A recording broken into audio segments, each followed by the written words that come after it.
Hello guys, आज मैं explain करने वाली हूँ एक कोरियन मूवी जिसका नाम है हेयर मी आवर समर्स, जो कि 2024 में रिलीज हुई है। चलिए इसकी एक्सप्लेनेशन को स्टार्ट करते हैं। गाइस, मूवी की स्टार्टिंग में हमें एक छोटी सी फैमिली दिखाई जाती है जो कि अपना छोटा सा बिजनेस चलाती है। इन लोगों का टिफिन बॉक्स का बिजनेस होता है और ये लोग इसी को डिलीवर करने का काम करते हैं। अब हम इस फैमिली में अपने मेन कैरेक्टर को देखते हैं जिसका नाम होता है योंगजोन। योंगजोन अपने पेरेंट्स का इकलौता बेटा होता है, लेकिन योंगजोन बिल्कुल भी अपनी फैमिली बिजनेस में इंटरेस्टेड नहीं होता और वो ये काम बिल्कुल भी नहीं करना चाहता। उसकी माँ अब उसको बोलने लगती है कि तुम ये टिफिन डिलीवर करके आओ, और वो उनको मना करने लगता है और वो अपनी माँ से बोलता है कि मैं ये काम नहीं करना चाहता, मैं अपने लिए कोई अच्छी सी जॉब ढूंढ रहा हूँ। और उसकी माँ उसको बोलती है कि जो तुम्हारी सीवी है तुम्हें तो कोई भी जॉब नहीं मिल सकती, इससे अच्छा तुम डिलीवरी मैन ही बन जाओ। इसके बाद योंगजोन उन डिलीवरी पैकेट्स को लेकर वहाँ से चला जाता है। अब हम देखते हैं कि वो स्विमिंग पूल में आ गया था जहाँ पर उसको ये पार्सल डिलीवर करना था। वहाँ जाते ही उसको बहुत ही प्यारी सी लड़की नजर आती है जिसे पहली नजर में देखते ही योंगजोन को वो पसंद आ जाती है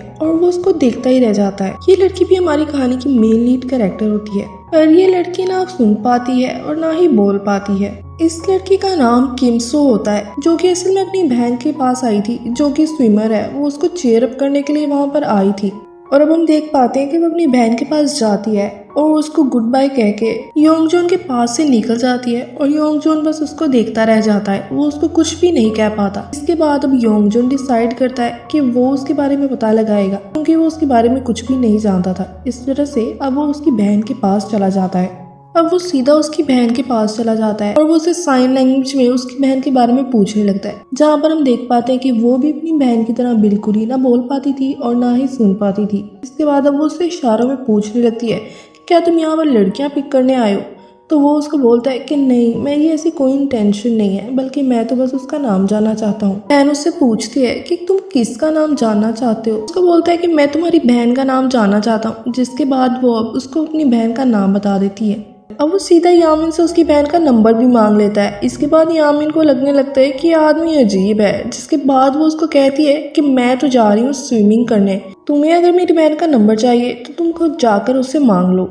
योंगजोन को उसका नंबर तो नहीं मिल पाता, लेकिन वो उसका नाम जान गया था और इस बात पर वो बहुत खुश होता है और ऐसी खुशी खुशी अब अपने घर जाता है, जहाँ पर उसके पेरेंट्स उसको देख के हैरान हो जाते हैं कि ये तो मुंह लटका के डिलीवरी करने गया था और अभी वापस आया तो काफी खुश लग रहा है। इसके बाद अब ऐसे ही खुशी खुशी योंगजोन एक और डिलीवरी करने चला जाता है। योंगजोन वहाँ जा ही रहा होता है कि रास्ते में उसको किमसू नजर आ जाती है और वो किमसू को देख के बहुत खुश हो जाता है, क्योंकि वो यही तो चाहता था। इसके बाद वो किमसू के पास जाता है, जहाँ पर उसको पता लगता है कि किमसू तो मुसीबत में है। असल में उसकी बाइक खराब हो चुकी थी, जिस वजह से वो वहीं पर फंस गई थी। अब योंगजोन उसके पास जाता है और उससे हेल्प के लिए पूछता है और उसको इशारों में बताने लगता है कि मैं वही हूँ जो भी कुछ देर पहले डिलीवरी करने आया था। जिसके बाद अब वो उसको अपनी बाइक चेक करने देती है और अब वो उसकी बाइक देखता है, जहाँ पर वो उसको बताता है कि उसकी बाइक में कचरा फंस गया है और उसकी बाइक को ठीक करवाना पड़ेगा। लेकिन अब किमसू काफी परेशान हो जाती है कि वो घर पर कैसे जाएगी। जिस तरह से अब योंगजोन उसको एक ऑफर देता है कि मैं तुम्हारी बाइक ठीक करवाने चला जाता हूँ और तुम मेरी बाइक लेकर चली जाओ और बाद में हम बाइक एक्सचेंज कर लेंगे। किमसू काफी लेट हो रही थी, इस वजह से वो योंगजोन की ऑफर एक्सेप्ट कर लेती है और वो उसको अपनी बाइक की चाबी दे देती है। साथ ही वो उससे उसका नंबर भी मांगती है, जिसके बाद अब ये दोनों अपना नंबर एक्सचेंज कर लेते हैं। और यहाँ पर योंगजोन, जो कि पहले उसकी बहन से नंबर मांग रहा था और अब उसको खुद इसका नंबर मिल गया है, इस बात से वो काफ़ी खुश होता है, क्योंकि उसकी विश अब पूरी हो चुकी थी। इसके बाद अब वो उसकी बाइक लेकर रिपेयर शॉप चला जाता है, जो कि उसके दोस्त की शॉप होती है, और वो उसको बोलता है कि इसकी बाइक को अच्छे से ठीक करके दे। अब योंगजोन घर जाने पर बार बार किमसू को मैसेज करने लगता है, लेकिन उसका कोई भी रिप्लाई नहीं आता। इस वजह से वो सैड हो जाता है। अब वहाँ पर उसका दोस्त उसे पूछने लगता है कि असल में तुम किसे मैसेज कर रहे हो, तो वो उसको कुछ भी नहीं बताता। और अब दूसरी तरफ हम देखते हैं किमसू को, जो कि रात में अपनी बहन को पिक करने के लिए वहाँ पहुँच जाती है, लेकिन उसकी बहन नोट करती है कि ये बाइक तो किमसू की नहीं है। फिर वो उससे साइन लैंग्वेज में पूछने लगती है कि ये बाइक किसकी है। अब किमसू उसको सब कुछ बता देती है। इसके बाद वो लोग वहाँ से वापस चले जाते हैं और अब सुबह होने पर जब किमसू अपना फ़ोन चेक करती है तो उसे इतने सारे मैसेजेस मिलते हैं जो कि योंगजोन ने उसको भेजे थे। फौरन से अब किमसू उन मैसेजेस का रिप्लाई करती है और अब योंगजन उसका रिप्लाई देकर काफी खुश हो जाता है और वो उसको एक जगह पर मिलने के लिए बुलाता है ताकि वो दोनों बाइक एक्सचेंज कर सकें। इस बात से अब योंगजन काफी स्माइल करने लगता है, जिसे देखकर उसका दोस्त समझ जाता है कि ये किसी लड़की के चक्कर में पड़ गया है जो पहले उसको कुछ भी बता नहीं रहा था। अब उसके चेहरे पर ये मुस्कुराहट देखकर वो सब कुछ समझ आता है। अब हम देखते हैं योंगजन को जो कि उसकी स्कूटी को बहुत अच्छे से साफ करने लग जाता है और पूरे घंटे की मेहनत करने के बाद उसकी स्कूटी को बिल्कुल साफ और पहले जैसा न्यू कर देता है। जिसके बाद वो कीमसू के पास चला जाता है, जहाँ पर जाने पर कीमसू पहले से उसका वहाँ पर वेट कर रही होती है और वो अब अपनी स्कूटी देखकर बहुत हैरान हो जाती है, जहाँ पर वो उसको बोलने लगती है कि मेरी स्कूटी तो बिल्कुल न्यू लग रही है। फिर अब योंगजन उसको सब बता देता है, जिसके बाद अब वो उसको पैसे देने लगती है। फिर योंगजन उसे मना कर देता है। वो उसे बोलता है कि नहीं, इसकी बिल्कुल भी ज़रूरत नहीं है, बल्कि इसके बदले वो उसे बोलता है कि मैं तुमसे फ्रेंडशिप करना चाहता हूँ। और कीमसू को भी योंगजन काफ़ी अच्छा लगता है और वो उससे फ्रेंडशिप करने के लिए मान जाती है। जिसके बाद अब ये दोनों एक दूसरे को अपना नाम बताते हैं और एक दूसरे के फ्रेंड्स बन जाते हैं। अब योंगजन उसे डायरेक्टली ऑफर कर देता है कि क्या तुम मेरे साथ कॉफ़ी पीने के लिए चलोगी, जहाँ पर अब कीमसू उसको बोलती है कि ये ट्रीट मेरी तरफ से, क्योंकि तुमने मेरी बाइक ठीक करने में मेरी बहुत हेल्प की है। जिसके बाद ये दोनों कॉफ़ी पीने के लिए चले जाते हैं। यहाँ पर हम देखते हैं कि योंगजन कीमसू को देखता रहता है। ये दोनों साथ में काफ़ी अच्छा टाइम स्पेंड करते हैं और एक दूसरे के साथ काफ़ी खुश लग रहे होते हैं। इसके बाद अब कीमसू वहाँ से जाने लगती है। योंगजन उसे कुछ कहने की कोशिश करता है, पर इससे पहले कि वो उसे कुछ कह सके कीमसू वहाँ से चले जाती है। हमें कीमसू को दिखाया जाता है जो कि एक कन्वीनियंस स्टोर में बैठ के सैंडविच खा रही होती है कि तभी उसको योंगजन का मैसेज आता है। अब योंगजन के दिमाग में एक आइडिया आता है और वो अपने किचन में जाता है और वहाँ से सारी फूड आइटम्स अपने टिफिन में डालने लगता है, क्योंकि उसको नहीं पता था कि कीमसू को क्या चीज़ अच्छी लगेगी। ये सब उसकी फैमिली वाले भी देख रहे होते हैं और उन सबको भी पता लग गया था कि योंगजन अब किसी लड़की के चक्कर में पड़ गया है। अब योंगजन कीमसू के पास चला जाता है और वो उसको टिफिन ऑफर करता है, जिसके बाद कीमसू वो टिफिन खाने लगती है और उसको सारी फूड आइटम्स बहुत अच्छी लगती हैं और वो सारा टिफिन ख़त्म कर देती है। जिसके बाद वो योंगजन को पैसे देकर वहाँ से चली जाती है। योंगजन इस बात से काफ़ी शॉक हो जाता है। योंगजन बेचारा तो उसको इतना भी नहीं बता पाया कि ये सब चीज़ें तो वो उसके लिए खुद से लाया था, ना कि उसको बेचने के लिए। लेकिन कीमसू उसको पैसे देकर वहाँ से सीधा अपने घर चली जाती है। हमें उसके घर का सीन दिखाया जाता है जहाँ पर वो काफ़ी परेशान होती है, क्योंकि उसको उसकी बहन की फीस पे करनी थी पर उसके पास पैसे काफ़ी कम पड़ रहे थे, जिस वजह से वो काफ़ी ज़्यादा परेशान हो जाती है। अब हम देखते हैं कि वो अपनी बहन के पास जाती है, जहाँ पर जाने पर वो देखती है कि वहाँ पर तो काफ़ी हंगामा मचा हुआ है। असल में वहाँ पर बाकी स्टूडेंट्स के पेरेंट्स इकट्ठे हुए थे, जो कि इस बात पर हंगामा कर रहे थे कि उनके बच्चों के साथ डिसेबल बच्चों को स्विमिंग ना करने दी जाए। वो कह रहे थे कि इस वजह से हमारे बच्चे भी बीमार पड़ सकते हैं। इस वजह से वो नहीं चाहते कि डिसेबल बच्चे इनके बच्चों के साथ स्विमिंग करें। इसके बाद अब फैसला ये होता है कि उन डिसेबल बच्चों की मेंबरशिप ख़त्म कर दी जाती है। अब कीमसू और उसकी बहन काफ़ी सैड हो जाते हैं और वो वहाँ से वापस आ जाते हैं। जब योंगजन को ये बात पता लगती है तो वो भी इस बात से काफ़ी सैड होता है और वो इन दोनों को चीयर अप करने के लिए इनके पास आ जाता है और इनको बोलता है कि चलो कहीं पर घूमने चलते हैं। जिसके बाद अब ये दोनों बहनें तैयार हो जाती हैं उसके साथ जाने के लिए। अब पहली दफ़ा ये दोनों बहनें बाहर घूमने जाती हैं, जहाँ पर हम देखते हैं कि ये तीनों बस में बैठते हैं और ये काफ़ी खुश नज़र आ रहे थे। और अब ये तीनों एक डांस क्लब में जाते हैं, जहाँ पर ये दोनों बहनें तो म्यूज़िक को नहीं सुन पाती, लेकिन योंगजन इन दोनों को स्पीकर्स के पास लेकर जाता है और उस पर हाथ रखकर उसको फील करवाता है, जहाँ पर पहली दफ़ा ये दोनों बहनें म्यूज़िक को फील कर पाती हैं। और अब ये दोनों म्यूज़िक को एंजॉय करने लगती हैं और वहाँ पर अब ये तीनों डांस करते हैं और काफ़ी ज़्यादा एंजॉय करते हैं। वहाँ से वापस आने पर इन दोनों बहनों का मूड अब बिल्कुल चेंज हो चुका था और वो काफ़ी खुश नज़र आ रही थी। जहाँ पर अब कीमसू की बहन यामिन वहाँ से चली जाती है और इन दोनों को अकेला छोड़ देती है, जहाँ पर अब ये दोनों अकेले थे, लेकिन ये आपस में बिल्कुल भी बात नहीं कर रहे होते, बल्कि सिर्फ हंस रहे होते हैं और एक दूसरे को देख रहे होते हैं। इसके बाद अब ये दोनों भी अपने अपने घर चले जाते हैं और घर आने पर इन दोनों बहनों में बातें होने लगती हैं, जहाँ पर कीमसू की बहन उसको बोलती है कि क्या तुम उसको पसंद करती हो।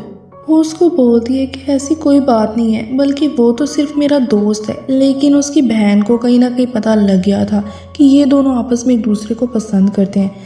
जिसके बाद अब वो उसको चिढ़ाने लगती है। और तभी हम देखते हैं कि किमसू को योंगजॉन के मैसेज आता है जहाँ पर उसने उसको पिक्चर सेंड की थी, जिन्हें देखकर वो दोनों बहनें हंसने लगती हैं। अब हमें नेक्स्ट सीन दिखाया जाता है जहाँ पर किमसू इंटरनेशनल साइन लैंग्वेज की क्लास लेने आई थी। किमसू ये क्लास रोज लेने आती थी। अब किमसू योंगजॉन से बातें करने लगती है और ऐसा लग रहा था कि ये दोनों अब एक दूसरे को पसंद करने लगे हैं। किमसू एक चैनल में जॉब भी करती थी जहाँ पर वो as a sign language instructor काम कर रही थी। दूसरी तरफ हमें दिखाया जाता है कि स्विमिंग कंपटीशन होता है जिसमें किमसू की बहन ने भी पार्टिसिपेट किया हुआ था। किमसू चाहती थी कि उसकी बहन ये कंपटीशन जीत जाए, जिसके बाद अब वो कंपटीशन स्टार्ट होता है और हम देख पाते हैं कि यामिन इसमें फर्स्ट आती है, जिसके बाद उसको गोल्ड मेडल मिलता है और वो गोल्ड मेडल अपनी बहन को पहनाती है, क्योंकि किमसू ने अपनी बहन की बहुत ज़्यादा हेल्प की थी इसमें। जिसके बाद अब वो दोनों काफ़ी खुश होती हैं और किमसू ये बात योंगजॉन को बताने लगती है। यहाँ पर वो उसको मेडल भी दिखाती है।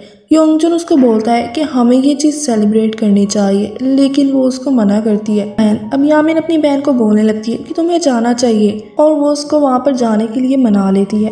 जिसके बाद अब ये दोनों फर्स्ट टाइम डेट पर जाएंगे, जहाँ पर यामिन अपनी बहन को रेडी करने लगती है। अब ये दोनों फर्स्ट टाइम एक साथ जाते हैं, जहाँ पर अब योंगजॉन किमसू से पूछने लगता है कि क्या तुम्हें भूख लगी है, जहाँ पर अब किमसू से कहने लगती है कि क्या मैं तुम्हें भुक्कड़ लगती हूँ जो हर वक्त खाती रहती है। उसे बोलता है कि नहीं, असल में हमारा एक छोटा सा फूड रेस्टोरेंट है जिस वजह से मैं तुम्हें ये पूछता हूँ। अब वो दोनों हंसने लगते हैं और वहाँ से निकल जाते हैं। वो दोनों आपस में काफ़ी अच्छा टाइम स्पेंड कर रहे होते हैं। दूसरी तरफ हम योंगजॉन के दोस्त को देखते हैं जो कि उसकी जगह डिलीवरी करने गया हुआ था। वो यामिन के घर जाता है, जहाँ पर यामिन को पहली नज़र में देखने के बाद योंगजॉन के फ्रेंड को वो अच्छी लगने लग जाती है और वो उसको देखता रह जाता है। किमसू और योंगजॉन आपस में काफ़ी अच्छा टाइम स्पेंड कर रहे होते हैं, लेकिन दूसरी तरफ कुछ बहुत ही बुरा हो जाता है, जहाँ पर हम देखते हैं कि यामिन जो कि सो रही थी और वहाँ पर आग लग जाती है। काफ़ी धुआं होने की वजह से उसका सांस बंद होने लग जाता है, जिसके बाद अब वो उठ जाती है और वहाँ से बाहर निकलने की कोशिश करती है। होपफुली लिफ्ट का दरवाज़ा तो ओपन हो जाता है, लेकिन अंदर जाने पर लिफ्ट स्टक हो जाती है। यामिन तो बोल नहीं पाती, इस वजह से वो काफ़ी कोशिश करती है पर कोई भी उसको सुन नहीं पाता। पर कोई लिफ्ट का दरवाज़ा ओपन करके उसको रेस्क्यू कर लेता है। दूसरी तरफ अब हम देखते हैं कि योंगजॉन जो कि अब फाइनली किमसू को अपनी दिल की बात बताने लगता है कि उतनी ही देर में, जहाँ पर किमसू को एक मैसेज रिसीव होता है जो कि हॉस्पिटल की तरफ से था। वो उसको बताते हैं कि तुम्हारी बहन हॉस्पिटल में एडमिट है। तब ये बात सुनकर किमसू वहाँ से भाग कर चली जाती है। योंगजॉन को कुछ समझ नहीं आता कि किमसू को क्या हुआ है। वो उसके पीछे भागने की कोशिश करता है पर किमसू से काफ़ी आगे निकल जाती है और वो सीधा हॉस्पिटल में जाती है, जहाँ पर वो काफ़ी घबराई हुई थी कि पता नहीं उसकी बहन को क्या हुआ है। जिसके बाद अब वो अपनी बहन के पास जाती है जो कि बिल्कुल ठीक थी। वो काफ़ी परेशान थी, इस वजह से वो उससे जाकर माफ़ी मांगने लगती है और इस चीज़ का ब्लेम वो सारा अपने ऊपर लेती है। वो कहती है कि मुझे वहाँ पर नहीं जाना चाहिए था, लेकिन उसकी बहन उससे कहती है कि मैं बिल्कुल ठीक हूँ, मुझे कुछ भी नहीं हुआ। किमसू को अब इस बात का डर होता है कि क्या पता अब उसकी बहन कभी दोबारा स्विमिंग ना कर पाए। योंगजॉन उसे काफ़ी मैसेजेस करता है, लेकिन वो कोई रिप्लाई नहीं कर रही होती। कुछ दिनों बाद हॉस्पिटल से उसकी बहन को डिस्चार्ज कर दिया जाता है, जहाँ पर वो स्विमिंग कर सकती थी। योंगजॉन उसको बहुत मैसेजेस कर रहा था, लेकिन अब किमसू डिसाइड करती है कि अब कभी भी वो अपनी बहन को अकेला छोड़कर नहीं जाएगी और उसके साथ ही रहेगी। अब उसकी बहन वापस स्विमिंग करने के लिए जाती है। स्विमिंग के कुछ ही दिनों में स्विमिंग ट्रायल शुरू होने वाला था और अगर किमसू की बहन अच्छा परफॉर्म नहीं करेगी तो वो नेशनल स्विमिंग कंपटीशन में नहीं सिलेक्ट हो पाएगी, जिस वजह से उसको स्विमिंग करना बहुत ज़रूरी था। जिसके बाद जब वो स्विमिंग स्टार्ट करती है तो जिसका डर था वही होता है। वो अच्छे से स्विमिंग नहीं कर पाती और उसकी सांस फूलने लग जाती है। दूसरी तरफ हम किमसू को देखती हैं जो जब अपने घर से बाहर जाती है तो वहाँ पर योंगजॉन बैठा होता है, जो कि उससे पूछता है कि तुम मेरे मैसेजेस का रिप्लाई क्यों नहीं कर रही और काफ़ी दिनों से तुम कहाँ गायब हो। अब किमसू उसे साइन लैंग्वेज में बोलने लगती है कि अब तुम मुझसे दूर रहो, मैं तुम्हारे साथ अब बात नहीं करना चाहती। अब योंगजॉन काफ़ी परेशान हो जाता है और वो उससे पूछने लगता है कि क्या हुआ है, सब ठीक तो है, तुम ऐसा क्यों कह रही हो। जहाँ पर किमसू उसे बोलती है कि मैं अपना ख्याल तो नहीं रख पाती, तुम्हारा ख्याल कैसे रखूंगी। सैडली उन दोनों का ब्रेकअप हो जाता है। इस बात पर योंगजॉन काफ़ी सैड होता है और उसकी आंखों में आंसू आ जाते हैं। और अब हम घर का सीन देखते हैं जहाँ पर उसकी फैमिली मेम्बर्स भी उसे देखकर समझ आते हैं कि इसके साथ कुछ तो बुरा हुआ है। अब हमें दिखाया जाता है कि यामिन जो कि स्विमिंग कर रही होती है, लेकिन वो ज़्यादा देर पानी में नहीं रह पाती क्योंकि उसके लंग्स में स्मोक भर गया था और अब उसकी हेल्थ कंडीशन बिल्कुल भी पहले जैसी नहीं रही थी। ऐसा लग रहा था कि उसकी 10 साल की मेहनत अब बर्बाद हो जाएगी। इस बात से यामिन बाहर आकर रोने लग जाती है, जिससे उसकी बहन किमसू देख लेती है और वो भी उसको ऐसा रोता देखकर सैड हो जाती है। अब ये दोनों आपस में बातें करने लगती हैं, जहाँ पर किमसू से बोलती है कि ये सब मेरी ही गलती है, अगर मैं उस दिन बाहर ना जाती तो तुम्हारे साथ ये ना होता। लेकिन यामिन अपनी बहन को कहने लगती है कि सारी जिंदगी तुमने मेरे लिए सब कुछ किया और जो आज मैं हूँ वो सिर्फ तुम्हारी ही वजह से तो हूँ। वो उसे कहती है कि सारी जिंदगी तुमने मेरे बारे में ही सोचा है, पर तुम्हें अब अपने बारे में सोचना चाहिए। वो उसे इस चीज़ का एहसास दिलाती है कि उसे अपने बारे में भी सोचना चाहिए।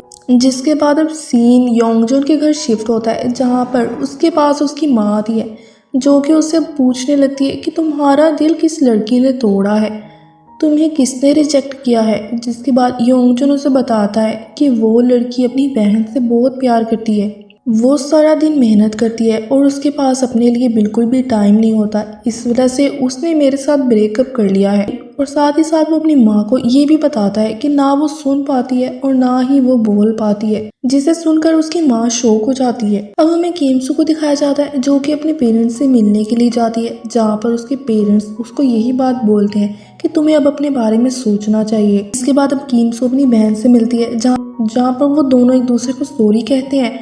और अब यामिन उसको बोलने लगती है कि तुम्हें दोबारा से योंगजून के साथ पैचअप करना चाहिए और तुम्हें अपनी लाइफ एंजॉय करनी चाहिए। लेकिन किमसू उसको बोलती है कि मैं सिंगल ही रहना चाहती हूँ। यामिन अब उसको बोलने लगती है मैं भी दोबारा से कंटिन्यू करूँ, मैं दोबारा से कंटिन्यू करना चाहती हूँ और तुम्हें भी चाहिए कि तुम दोबारा से योंगजून के साथ पैचअप कर लो। वो उसे कहती है कि मैं नहीं चाहती कि मैं तुम्हारे पर बोझ बनूँ और तुम मेरी वजह से अपनी लाइफ एंजॉय ना कर पाओ। जिसके बाद हमें दिखाया जाता है कि किमसू जो कि स्विमिंग पूल में होती है और वहाँ पर पानी के अंदर जाकर स्विमिंग करने लगती है। दूसरी तरफ योंगजून जो कि इस बारे में सोच रहा था कि आखिर क्या बात है, वो ये बात सोचने लगता है कि आखिर किमसू को क्या परेशानी है। और अब उसको सब समझ आ जाती है, जहाँ पर वो किमसू को ढूंढता हुआ उस स्विमिंग पूल में आ जाता है और जहाँ पर अब वो उसको बोलने लगता है कि मुझे माफ़ कर दो, मैं तुम्हें नहीं समझ पाया। वो उसे बोलता है कि मैं तुम्हें नहीं बुला सकता और मुझे तुम्हारी बहुत फिक्र है। इसके बाद अब किमसू पीछे मुड़कर देखती है, जहाँ पर अब ये दोनों एक दूसरे को देखकर स्माइल करने लग जाते हैं और अब ये दोनों साथ रहने का डिसाइड करते हैं। जहाँ पर अब ये दोनों मिलकर योंगजून के घर जाते हैं, जहाँ पर पहले से उसके पेरेंट्स तैयारी करके बैठे हुए थे और वो किमसू को देखकर काफ़ी अच्छे से वेलकम करते हैं और उसे अंदर बुलाते हैं। अब ये दोनों आपस में बातें करने लगते हैं, जहाँ पर योंगजून के डैड किमसू से बात कर रहे होते हैं कि तभी किमसू बोल पड़ती है। इसे देखकर सब शॉक हो जाते हैं। योंगजून उसे बोलता है कि क्या तुम बोल सकती हो, और वो बोलती है कि हाँ मैं बोल सकती हूँ और मैं सुन भी सकती हूँ। असल में इसकी फैमिली में सिर्फ यही एक पर्सन थी जो कि सुन सकती थी और बोल भी सकती थी। तो योंगजून उसे पूछता है कि तुमने अभी तक ये बात मुझे क्यों नहीं बताई। फिर किमसू से बोलती है कि तुमने आज तक मेरे से खुद ही बात नहीं की। जिसके बाद भी सब खुश हो जाते हैं और आपस में अच्छे से बात करने लगते हैं। दूसरी तरफ हमें किमसू की बहन का सीन दिखाया जाता है, जो कि स्विमिंग कर रही होती है कि वहाँ पर एक आदमी आता है। असल में ये और कोई नहीं बल्कि योंगजून का फ्रेंड होता है और असल में इसी ने उस दिन यामिन को बचाया था। ये यामिन को काफ़ी पसंद करता है और यहाँ पर हम देख पाते हैं कि एक और लव स्टोरी स्टार्ट हो रही है। किमसू की बहन यामिन अगले साल फिर से कंपटीशन में पार्टिसिपेट करेगी और उसने भी गिव अप नहीं किया था। और इसी हैप्पी एंडिंग के साथ ये अमेजिंग मूवी यहीं पर ख़त्म हो जाती है।